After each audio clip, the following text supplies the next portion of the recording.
Hey creatures, it's me, Harrold, and we're here in the alchemy lab, making some speculations today.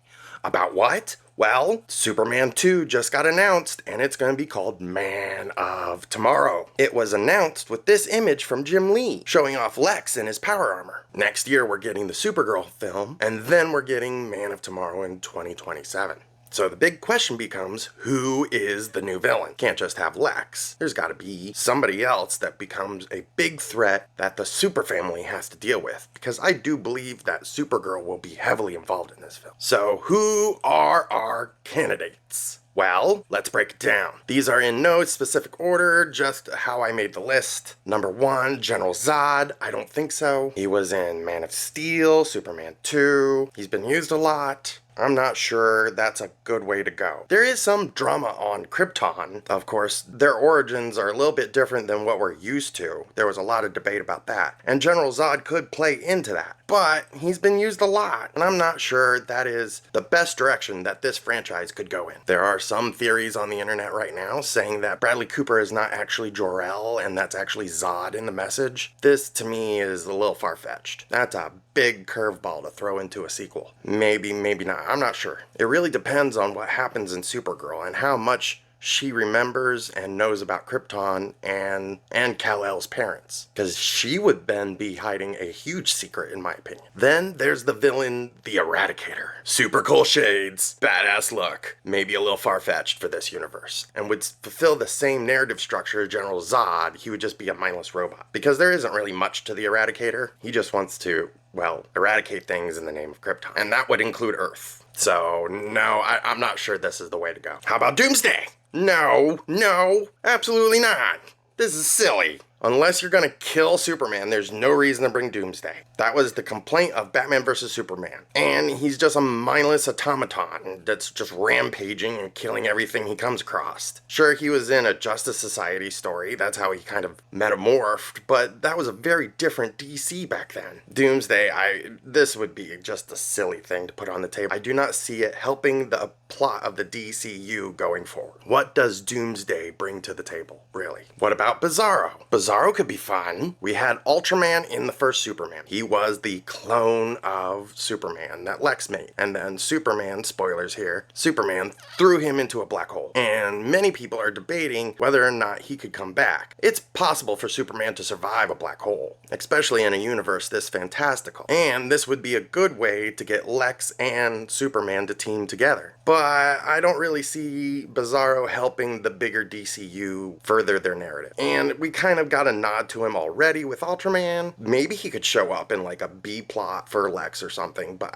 as still a secondary villain, but I'm not sure how well this is going to work out. The Superman animated series did a great Bizarro arc, and that could be something that they're working on. But that really ends with Bizarro living on a planet by himself with his own crypto. So I'm not sure, again, he's mindless, so I'm not sure if he can further the plot of the DCU. So very unlikely. Now this choice may be a little early, but I'm going to put him on the list since he's already been around, and that's Maxwell Lord. Maxwell Lord has already been in the universe. He's in Peacemaker. He was in the first Superman. His tech is listed on everything you see in this new DCU. Maybe he could be the villain for Man of Tomorrow. I think he might be the villain for the Justice League movie, but he is very present in this DCU. So seeing what he does next is going to be very important. Keep your eye on Peacemaker if you want to see what Maxwell Lord is going to do next. He may be showing up in more episodes, we'll see. And he'll definitely be in Man of Tomorrow. I doubt he'll be in Supergirl, though. This could be an interesting choice. But again,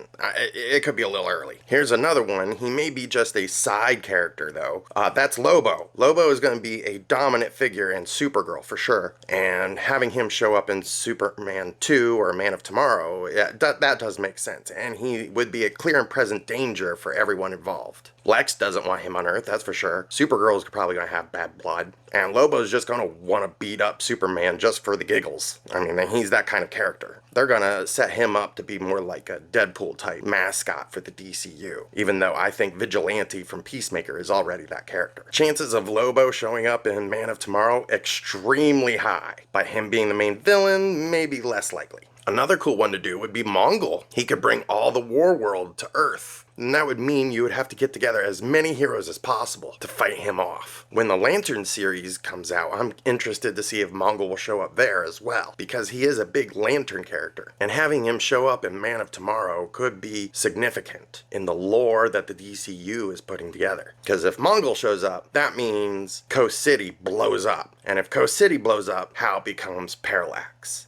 And that is a threat that Justice League would have to fight, because Parallax will annihilate everyone. So having Mongol show up would make me very happy to see one of my favorite villains come to the big screen, and that's Parallax in the form of Hal Jordan. Talking about a superpowered fight you're talking about a fight on a Dragon Ball scale between Superman and Parallax? Are you kidding me? That will go crazy, absolutely crazy. We'll see what happens in Lanterns. But if Mongol does show up, we're leading into Parallax, that's for sure. We can't blow up Gotham, we can't blow up Metropolis, but we can totally blow up Coast City, and no one will care. Except for Hal. I mean, Hal cares a lot. That's just the way it goes. And Mongol would add a lot to the DCU. Killing characters, blowing up cities, bringing entire war planets to Earth. That would be cool. If you're looking for a threat to the DC universe that Superman would have to deal on an intellectual level, would be Vandal Savage. And I should have included him in my Alan Richardson casting video. He could make a good Vandal Savage. Really intimidating, super smart, completely immortal. So even if Superman does blow him up or send him into the star, he just comes back. Well, maybe not into a star, but, if he exploded him in some way, Vandal just keeps coming back. He's super immortal like that. He's like the Immortal Man from Invincible. But this one's a big maybe. Metallo could be interesting. Maybe Lex found some kryptonite. It's a power source put into Metallo. That's another Superman animated series plot. Cyborg Superman would be fun. Hank Henshaw. Lex put Hank Henshaw into a cyborg suit, and then he starts killing everyone. That's why Lex and Superman have to team up. Maybe that would be cool. That's the exact same plot you would use for Parasite. I don't see any of these, really, last couple of ones, really being an option. They're all kind of samey, and they don't add anything to the bigger DCU. They would be cool to see, and I would definitely recommend My Adventures of Superman for any of those characters. Well, Parasite at least. Cyborg Superman we haven't gotten yet. And I would love to see Cyborg Superman. He could be an amazing threat. I just don't see him fitting in anything here. Then last but not least, Brainiac. This one makes the most sense on every level. He is involved in Krypton. There's a Jeff Johns story that heavily involves him, Supergirl, and Superman being at odds together. Lex is not going to want Brainiac on Earth. And if they follow the animated series, maybe they could do like